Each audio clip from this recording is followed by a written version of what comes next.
ons van die vrae behandel. Ons gaan dit net lees. Die katekismes begin by Christus, en die heel eerste vraag, Sondag 1 vraag 1 is, wat is jou enigste troos in lewe en in sterwe? Dit wil sê, wat is die fundament waarop jy bou? Dis eintlik die vraag.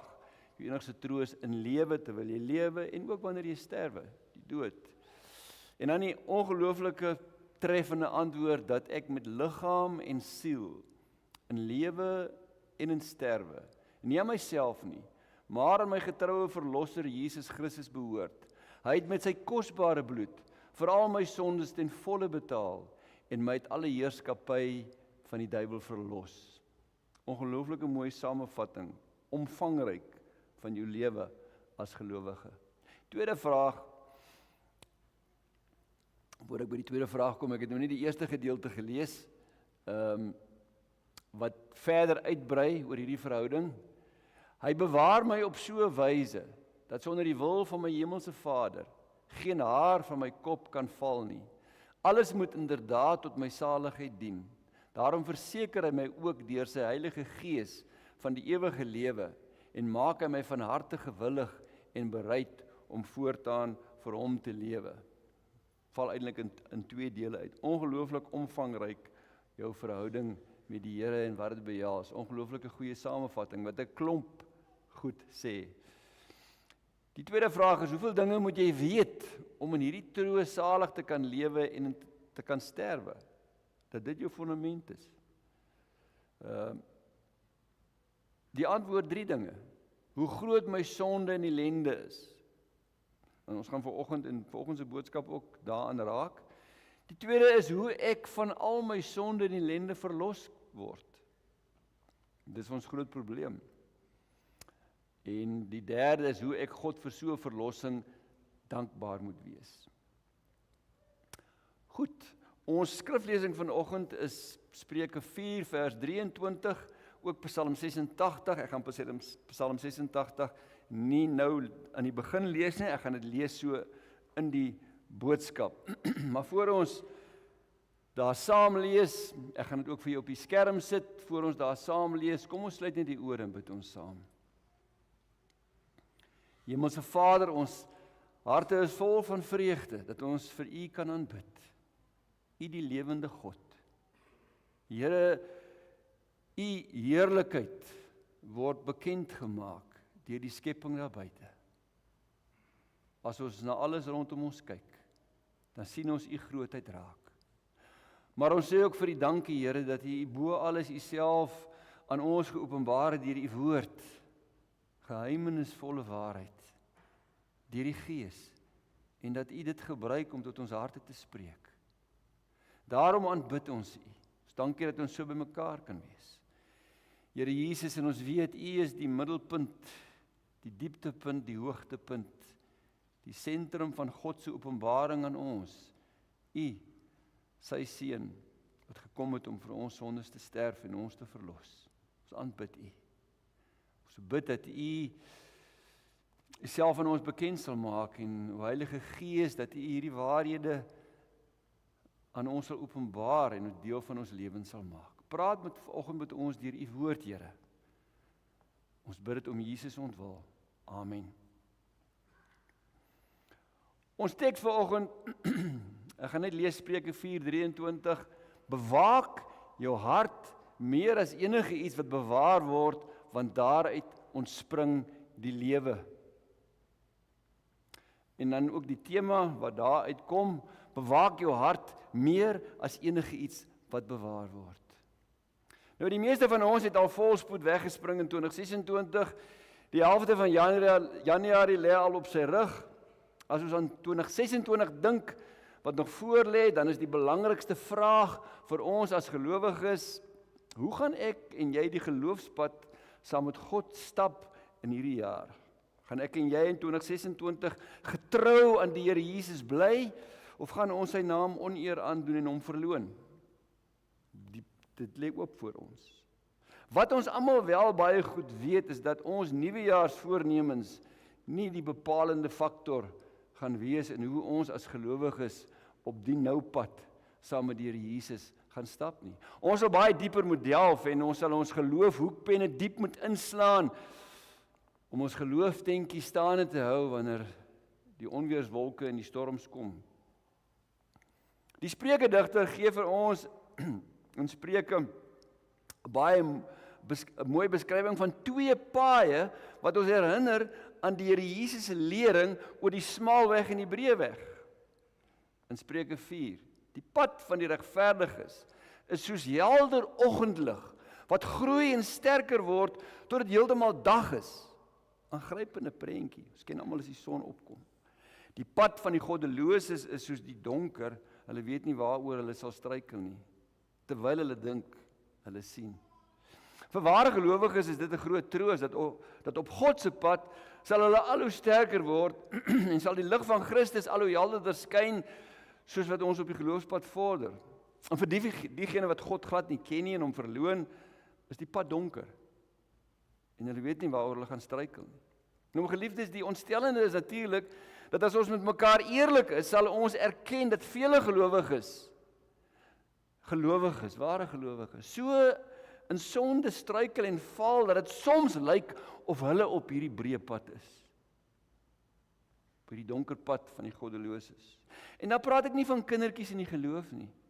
Ek praat van volwasse gelowiges wat in openlike, ergerlike sonde val en waarvan ons almal weet en wat 'n sleg getuienis is. En baie keer is die volwasse gelowiges leermeesters. So kom Jakobus sê, moenie almal leermeesters wil wees nie.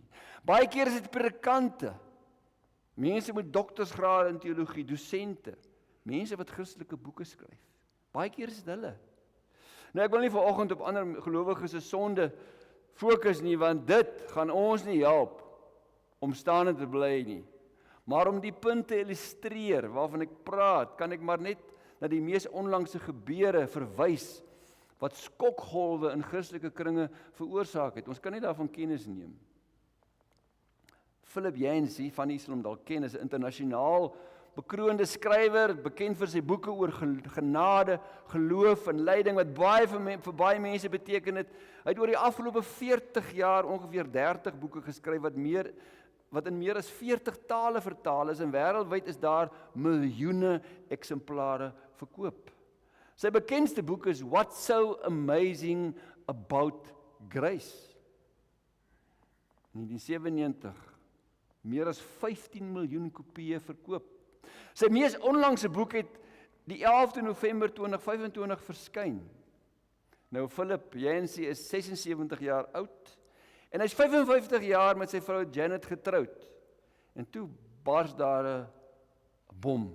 Op die 6de Januarie 2026 het hy die volgende verklaring en belydenis in die tydskrif Christianity Today geplaas, waarvan hy vir 'n tyd lank redakteur was. Ek lees net vir u wat hy gesê het en ek gaan nie daarby stil staan nie.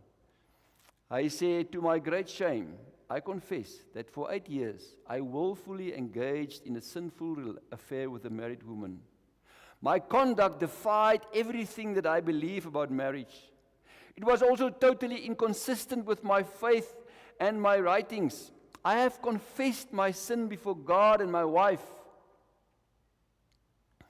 I have failed morally and spiritually, and I grieve over the devastation I have caused. Worst of all, my sin has brought dishonor to God. I'm filled with remorse and repentance, and I have nothing to stand on except God's mercy and grace. Aangrypende belydenis. 76 jaar oud, vir 8 jaar in 'n buiteegtelike verhouding.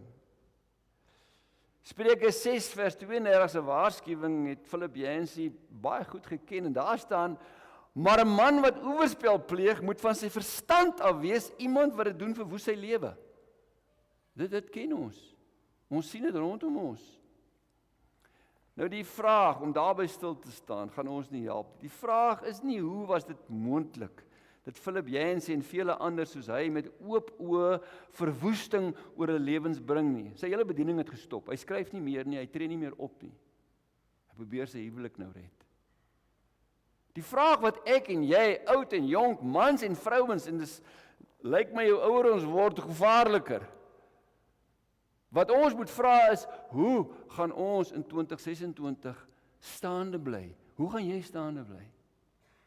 Dat jy nie deur seksuele sonde of ander sonde jouself in ellende dompel en so die Here se naam oneer aandoen nie. Hoe gaan jy staande bly? En moenie te gou selfversekerd sê, dit kan nie met my gebeur nie. Paulus waarsku nie sonder rede, daarom wie meen dat hy staan moet oppas dat hy nie val nie.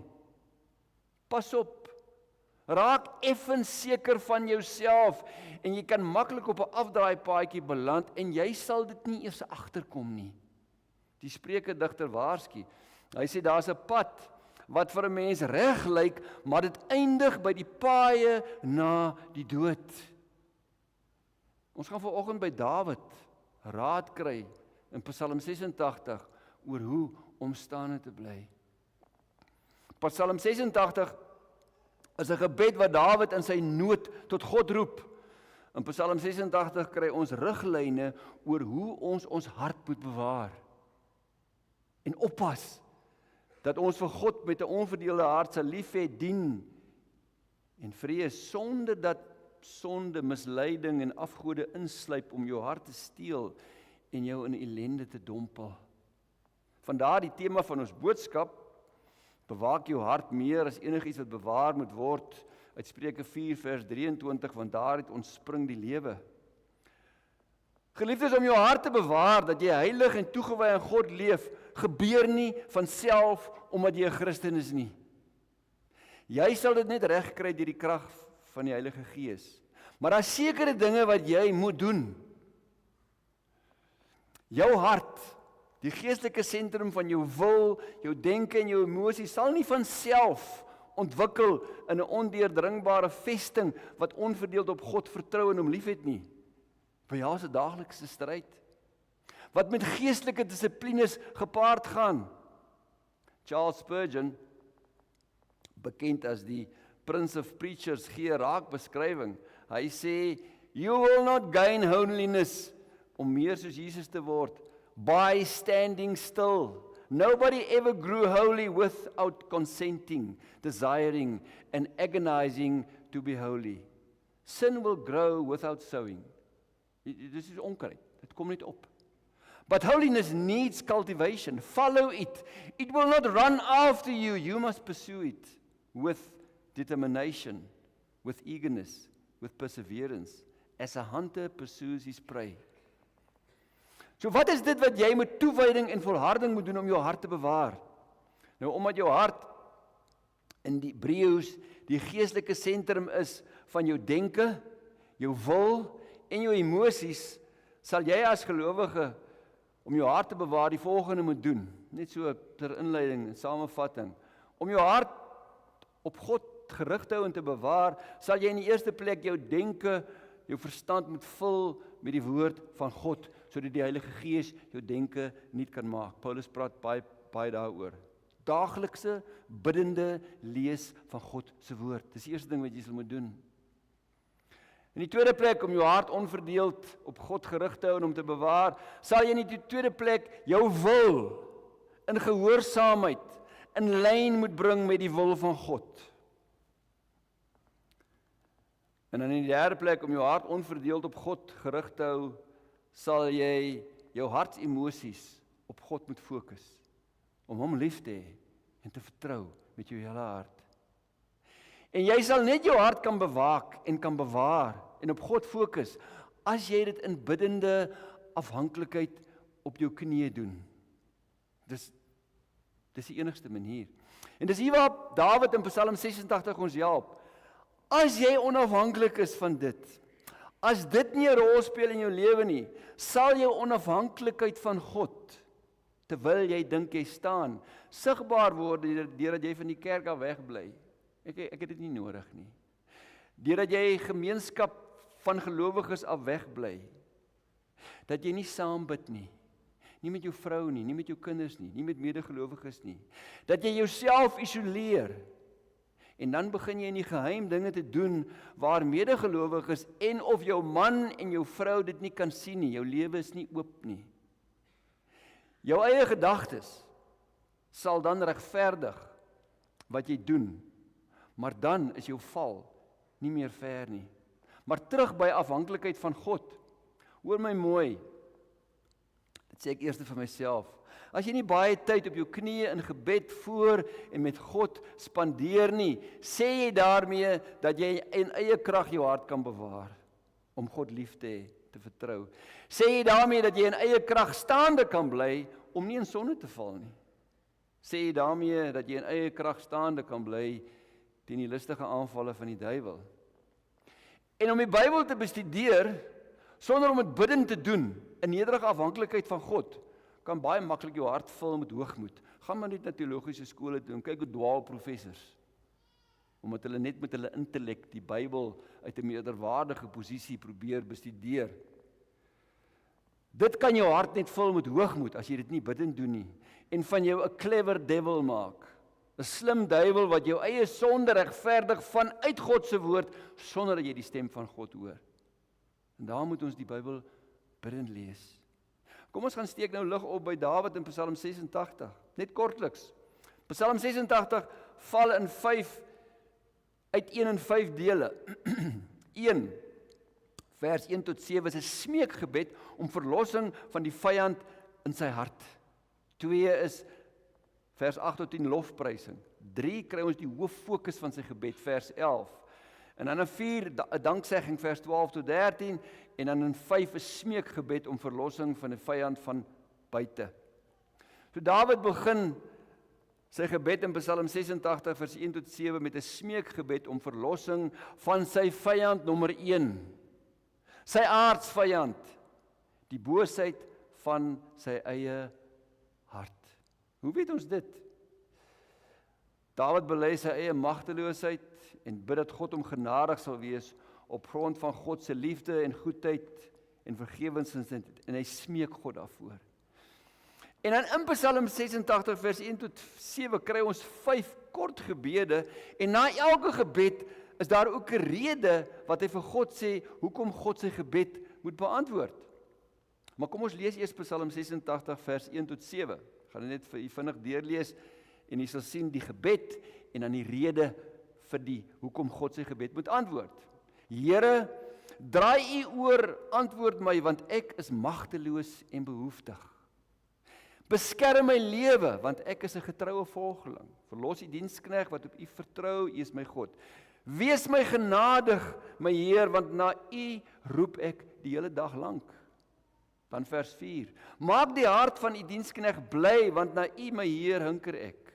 U, my Heer, is immers goed en vergewensgesind en oorvloedig in troue liefde teenoor almal wat na u roep. Here, hoor tog my gebed en gee tog aandag aan my smeekgebede. In die tyd van my nood roep ek na u, want u antwoord my. Nou Dawid se eerste bede, daar in vers 1, is 'n sleutel om sy gebed tot God te verstaan, om verlos te word van sy grootste vyand. Hy bid, Here, draai u oor, antwoord my, want ek is magteloos en behoeftig. Die 83 en 2020 vertaling sê, want ek is hulpeloos en arm, ek is elendig en behoeftig. Nou was Dawid arm, magteloos, behoeftig, elendig, hulpeloos? Nie glad nie. Hy was die koning van Israel, met al die mag in die land. Waarvan praat Dawid? Dawid besef, hy staan voor God soos 'n geestelike bedelaar, magteloos, hulpeloos, elendig, arm, behoeftig, vanweë sy geestelike nood, vanweë die sonde ook in sy hart. Jesus se woorde in die bergpredikasie resoneer helder. Salig is die wat arm van gees is, want aan hulle behoort die koninkryk van die hemele. Salig is die wat weet hoe afhanklik hulle van God is. Dis wat Dawid eintlik sê. Dis om jou plek te ken voor God, om te weet uit watter posisie jy kan staande bly. Dis vanuit daardie posisie dat jy sal staande bly. Uit watter posisie jy jou hart kan bewaar. Dis die posisie van waaruit jy jou hart bewaar. 'n Posisie van volkomme afhanklikheid van God. 'n Posisie waar jy soos 'n geestelike bedelaar voor God staan, magteloos, hulpeloos, elendig, arm, behoeftig. Nie seker van jouself nie. Met jou geestelike nood vanweë die sonde van jou hart. Geliefdes, in die weermag het hulle gesê, ken jou vyand. Die wat ouer is, sal dit onthou. Nou dit is ons grootste vyand. Die sonde in ons harte. Die boosheid en die bedrieglikheid van ons ou mens. Wat skuilhou in ons harte. Jeremia spel dit vir ons baie mooi uit in Jeremia 17 vers 9. 53 vertaling, bedrieglik is die hart bo alle dinge, ja, verdorwe is dit. Die hart is bedriegliker as alles, dit is ongeneeslik, die 2020. En dan 2 Engelse vertalings. The heart is deceitful above all things, exceedingly corrupt. Die laaste een is nie die ASV nie, die laaste een is die King James Version. The heart is deceitful above all things and desperately wicked. Dit gee vir u 'n beeld. Maar miskien wonder u nou, as die menslike hart bedrieglik is, omdat dit deur sonde verdorwe is, exceedingly corrupt, desperately wicked en daarom ongeneeslik, hoe kan ek dan my hart bewaar? Want dis nie 'n probleem. Dis juist my probleem. Hoe kan ek my hart bewaar om aan God getrou te bly? As my grootste vyand juist my hart is wat ek moet oppas. Hoe doen ek dit? Ons kan as gelowiges ons harte oppas en bewaak, want deur in die wedergeboorte het jy ook 'n nuwe hart ontvang. Omdat ons ou mens, die ou mensheid, saam met Christus gekruisig is. Ons het verlede jaar, nie voorverlede jaar, in Romeine 6 en 7 lank stil gestaan, by die ou mens, die ou Adam wat saam met Christus gekruisig is, en dat ons nie meer uitgelewer is aan hom as slawedrywer nie, want iemand wat nie 'n Christen is nie, is uitgelewer aan sy sondige natuur, aan sy hart. Hy doen net die begeertes wat by hom opkom. Maar as jou ou mens gekruisig is, dan is jy nie meer uitgelewer hom nie. Hy is nie meer in beheer van jou lewe nie, want hy is saam met Christus gekruisig. Die ou mens is vasgebind, maar hy is nog steeds lewend. En hy sal alles probeer om jou in sonde te dompel. Al is hy vasgebind, gaan hy in jou oor fluister wat jy moet doen. Charles Spurgeon, wat ek net nou aangehaal het besef watter gevaar sy ou mens, alhoewel hy gekruisig is, op sy ou hart inhou en wat kan gebeur as hy dit nie bewaak nie. Hy het dit besef en daarom het Spurgeon sy nuwejaarsvoornemens so 'n bietjie anders gelyk as die meeste ander mense sin. Hoor wat het hy gesê oor wat jy moet doen in die nuwe jaar? Hy het gesê, pray that this year you may grow downward, that you may know more of your own vileness, more of your own nothingness, and so be rooted in humility. Dat jy sal weet hoe bedrieglik jou ou mens is, dat jy hom sal ken, en dat dit jou nederig en afhanklik sal hou, om jou nuwe hart, die lewe wat God gegee het, op te pas. Daarom is daar steeds stryd tussen my ou hart en my nuwe hart. Ou mens is gekruisig, hy is nie meer in beheer nie, maar ek moet nederig afhanklik wees. En daarom roep Jesus ons op om daagliks ons kruis op te neem en ons ou mens, ons ou hart te verloon en ons nuwe hart wat ons ontvang het deur die Heilige Gees, deur die wedergeboorte te bewaar. Geliefdes, deur die krag van die Gees is dit moontlik om my ou bedrieglike hart te kruisig en om my nuwe hart te bewaak en so in oorwinning te leef. Dis moontlik. Maar dit kan alleen gebeur wanneer ek in gebrokenheid en nederigheid en afhanklikheid God vertrou en hom smeek om my te bewaar van my ou hart en so my nuwe hart op te pas. As die bedrieglikheid van my ou hart my bring by die punt, en hy doen dit so maklik, om te dink ek kan staande bly op my eie sonder God se genade, dis my val naby. Hoe anders verklaar jy dat manne wat die woord verkondig vir jare dat hulle val, terwyl hulle die woord ken? Hoor hoe treffend stel Paul Washer dit, bekende prediker in Amerika. Hy sê, there's no such thing as a great man of God, only weak, pitiful, faithless men of a great and merciful God. Dit moet ek altyd besef. Dit sal my nederig hou. En dit bring ons by Dawid se tweede bede in sy smeekgebed. Beskerm my lewe, want ek is 'n getroue volgeling. As jy dit lees, klink dit of dit die vorige een weer spreek. Hy's magteloos en behoeftes en nou sê hy's 'n getroue volgeling. 2 Engelse vertalings lei soos volg: Preserve my life, for I am godly. Preserve my soul, for I am holy. Dit voel of dit nie klop nie. Dawid pleit om God se beskerming en bewaring van sy lewe, sy siel, omdat hy getroue volgeling is. Nou die Hebreëse woord hier dui op vroomheid en heiligheid. In watter sin? In die sin dat hy afgesonder is vir die Here. Hier is nie sprake van hoogmoed nie. Maar eerder 'n konteks waar ek as gelower die Here sê, Here, bewaar my en beskerm my, bewaar my hart, want ek behoort aan U. Ek is afgesonder vir U. Daarom moet U my bewaar. Ek is afgesonder vir U. As Nuwe Testament gelowige kan ek bid, Here, ek is U kind, duur gekoop deur Jesus se bloed. Daarom moet U my asseblief beskerm en bewaar. Dis die konteks van daardie woorde. Dawid se derde smeekbede sluit aan by die tweede ene. Wees my genadig, my Heer, want na U roep ek die hele dag lank.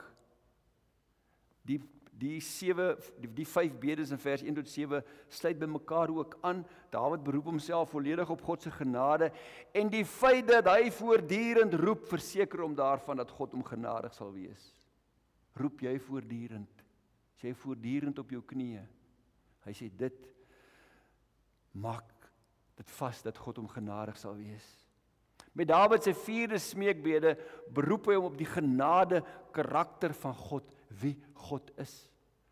Hy sê, maak die hart van U dienskneg bly, want na U my Heer hinker ek. Hoekom hinker hy na die Heer? U my Heer is immers goed en vergewensgesind en oorvloedig in troue liefde teenoor almal wat na U roep. Dis hoekom ons na God toe kan gaan. Omdat hy goed is, vergewensgesind in Christus. Maak die hart van die dienskneg bly. Wanneer God jou bewaar en op hom gefokus hou, om hom lief te en te vertrou, bring dit blydskap. Bring dit vreugde diep in jou hart.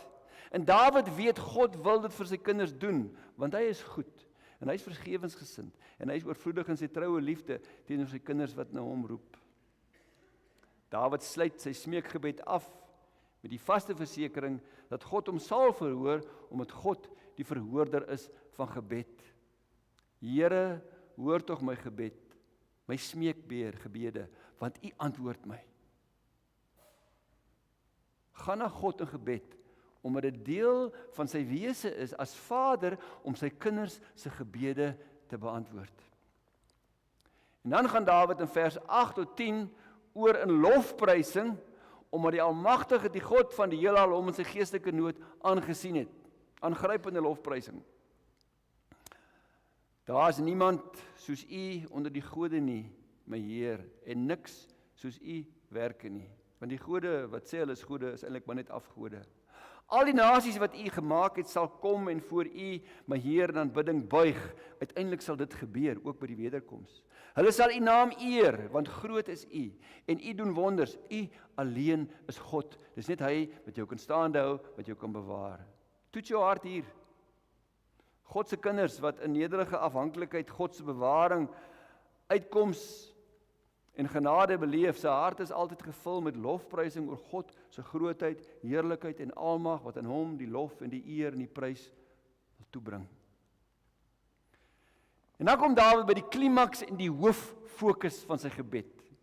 Belangrikste gebed van Psalm 86, vers 11. Dit sluit ten nouste aan by sy smeekbede in vers 1 tot 7, waar hy in nederige afhanklikheid God smeek om genadig te wees en om sy lewe, sy hart te bewaar. Hy bid vers 11, leer my U pad, Here. Ek wil in U waarheid leef.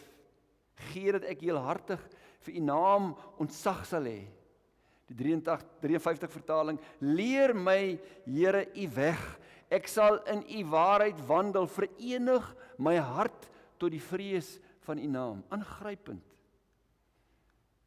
Die ESV, teach me your way, O Lord, that I may walk in your truth. Unite my heart to fear your name. Nou hier kry ons ook, voor ek na dit gaan kyk, hier kry ons ook die hoofdoel van Dawid se smeekbede in vers 1 tot 7. Dawid bid dat God hom sal bewaar, hom genadig sal wees, sy gebed sal verhoor. Hoekom? Leer my U pad, Here. Ek wil in U waarheid lewe.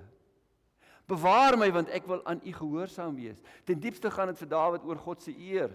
Sy hart en sy lewe moet ooreenstem met God se pad, wil en waarheid, sodat hy die eer kan ontvang. Dis waaroor dit gaan ten diepste vir my, as gelowige, om so te bid. My lewe moet ooreenstem met sy waarheid, want sy eer is op die spel. Geliefdes, as my hart afwyk van God se waarheid en wil, as afgode insluip, en ek God nie meer met 'n onverdeelde hart vertrou en lief het nie, sien ander mense dit nie raak nie. Ek ken dit in my eie hart. Is dit net 'n klein treetjie voordat my voete my hart volg en van God af wegstap, voordat ek kompromieë maak en afgode toelaat in my lewe. Dit gebeur eers in my hart. Mense sien dit nie. Hulle sien net hierdie man wat 'n pad stap, maar dit klaar in sy hart gebeur. Dis 'n rukkie, dan volg sy voetstappe, sy hart. Voordat sonde dan kom en verwoesting saai in my lewe, en dan sê mense, hoe is dit moontlik dat dit gebeur het?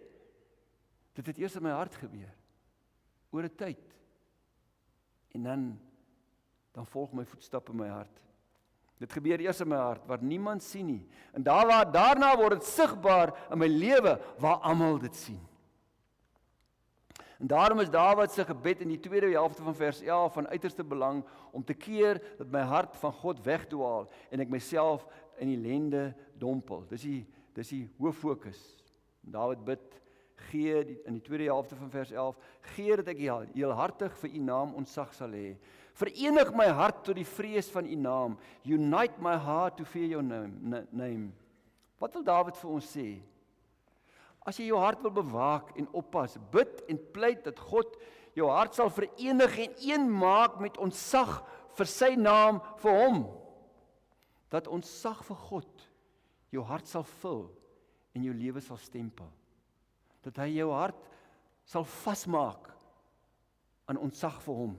Die Hebreëse woorde hier is Yirat Yahweh, dis die Hebreëse woord, dis soos jy dit uitspreek. Letterlik vertaal, vrees van die Here. Fear of the Lord, vertaal al die Engelse vertalings. Die 2020 vertaling vertaal dit ontzag vir God. Nou, vrees van die Here beteken nie vrees vir die Here nie. Dis hoekom dit uitvertaal is uit die 83 vertaling, en ons het 'n groot gat in daai Bybel wat dit betref, en dis hoekom hulle dit met ontzag vir God betaal het in die 2020 vertaling. Maar vrees van die Here beteken nie vrees vir die Here, omdat jy vreesagtig bang is vir God nie. Dit sal jou in elke geval nie daarvan weerhou om nie te sondig nie, want dit sal nie jou hart beskerm nie, om jou aan God toe te wy nie. Nee, vrees van die Here in die Ou Testament omsluit my en jou as gelowiges se intieme geloofsverhouding met God. Dis die een begrip in die Ou Testament wat 'n gelowige se verhouding met God beskryf, vrees van die Here. Intieme geloofsverhouding met God, wat gekenmerk word deur eerbied, ontzag en respek vir God se heiligheid, almag en gesag, en wat in my lewe uitmond in onverdeelde toewyding en liefde en vertroue in God. Dis wat dit beteken. Dis wat vrees van die Here beteken. En wanneer die vrees van die Here my hart vul, sal dit my bewaar daarvan om te sondig. Soos Josef, toe Potifar se vrou hom gryp en sy klere van sy lyf afpluk, toe sê hy, ek kan dit nie doen nie, want ek sal teen God sondig. Die ontzag vir God was in sy hart. Dit sal my bewaar daarvan om te sondig, dit sal my staande hou, inteendeel ek sal weghou van sonde, omdat ek naby aan God lewe. Die vrees van die Here sal my hart bewaak, dat afgode en sonde nie insluip nie. Die Bybel is duidelik daaroor. Spreuke 8, die vrees van die Here is om te haat wat sleg is. As ontzag vir God my hart vul, dan haat ek wat sleg is, want ek weet wie God is. Ek weet voor wie ek staan. Spreuke 14, 26, 27. Die vrees van die Here is 'n fontein van die lewe om van die strikke van die dood af te wyk. As dit my hart vul, dan sien ek raak wat rondom my aangaan. Daarom sê die Spreukedigter in Spreuke 8, die vrees van die Here is die begin van kennis. Dis so 2020 en 53 vertaling gemeng. God se kinders wat die vrees van die Here in hulle harte saamdra, se harte is ook gevul met liefde vir God. Die vrees van die Here kan nie jou hart vul sonder dat jy ook vir God lief is nie. Dit gaan saam. Ontzag vir God en liefde vir God is 'n onskeibare tweeling en gaan hand aan hand. Die psalmdigter getuig daarvan. Ons lees in Psalm 147, die Here vind vreugde in hulle wat vir hom ontzag het, wat hulle hoop vestig op sy troue liefde. Hulle wat vir hom ontzag het, vestig hulle hoop op sy liefde. Geliefdes, bewaak jou hart deur te bid dat God jou hart sal verenig met die vrees van die Here en sal vul met ontzag vir God en fokus daarop om God met 'n onverdeelde hart lief te hê en te vertrou. Kom ek vat die punt saam. 'n Christen se hart wat gevul is met ontzag vir God, wat aan onverdeelde trou en liefde op God gefokus is, sal 'n forte vesting wees wat hom staande sal hou teen die misleiding van sonde, teen afgode wat sy hart wil weglei van God af en hom in ellende wil dompel. Nadat koning Asa van God afvallig geraak het, gee die Here in 2 Kronieke 16 vers 9, my gunsteling vers in die Bybel, deur die siener Hanani vir koning Asa 'n kosbare belofte, wat ook vir ons geld, en die belofte lei, want die Here, sy oë deurloop die hele aarde om diegene kragtig te steun wie sy hart onverdeeld op hom gerig is. As die ontzag van God my hart vul en my hart is op God gerig, dan ondersteun hy my kragtig. Hy hou my staande. As jy jou hart bewaak deur met ontzag vir God onverdeeld lief te hê en te vertrou, sal God jou ondersteun.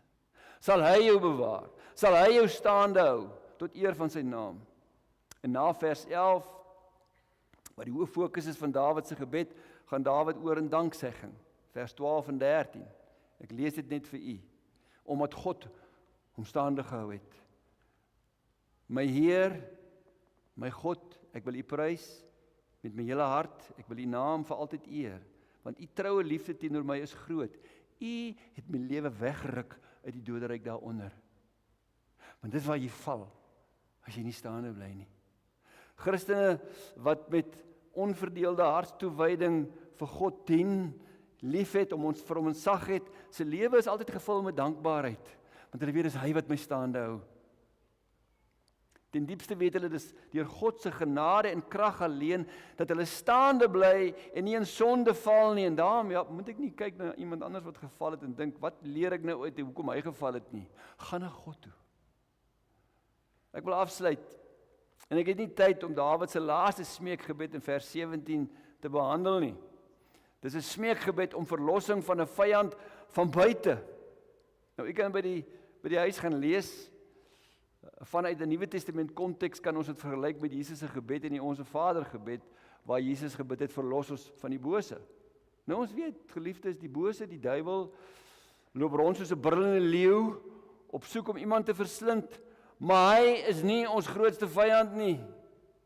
Ons grootste vyand is die boosheid en die bedrieglikheid van die ou mens in ons eie harte, wat al vele Christene in die diepste ellende gedompel het, sonder dat die duiwel 'n vinger verroer het. Mag die Here jou in 2026 help om met jou hele wese, jou daarop in te stel, om jou hart te bewaak, meer as enigiets anders. Smeek by God, pleit by God, dat hy jou hart sal vul met 'n ontzag vir hom, met die vrees van die Here, dat hy jou hart sal vasbind aan die vrees van die Here, een sal maak, sodat jy vir God kan lief hê, en kan dien, en kan vertrou met 'n onverdeelde hart. Mag jy ervaar, dat God jou kragtig sal ondersteun, en staande sal hou, sodat jy nie jouself in sonde ellende sal dompel nie. En wanneer dit gebeur, spaar God ons nie, want dit verneder ons en dan tel hy ons weer op. Maar spaar jou dit, dit is onnodig. Laat hy jou staande hou. Ek sluit met die Here se belofte aan koning Asa in 2 Kronieke 16:9. Want die Here, sy oë deurloop die hele aarde om diegene kragtig te steun wie se hart onverdeeld op hom gerig is. Kom ons bid saam. Hemelse Vader, dankie vir u genade wat so groot is vir ons, vir u kinders. U is die God wat red. U is die God wat ons uit die diepste put uithaal en ons vry maak en ons loskoop van ons sonde deur U Seun Jesus Christus wat vir ons sonde gesterf het. Here, hou ons as U kinders naby aan U, dat ons net sal leef met 'n besef van ons absolute afhanklikheid en dat in onsself het ons nie die krag om staande te bly nie. Die oomblik as ons dit doen, sal ons ou mens, alhoewel hy gebind is, alhoewel hy eintlik magteloos het, sal hy ons verlei om afgode en sonde in ons harte en ons lewens toe te laat. Verenig ons harte met ontzag vir U naam, met die vrees van die Here en vul ons met U Gees, dat U liefde ons sal dring, om ook so te leef, dat U geëer sal word, dat ons lewens ook 'n voorbeeld sal wees van U genade en van U krag, en dat U verheerlik sal word. Hou U vir ons staande in hierdie nuwe jaar. Ons bid dit om Jesus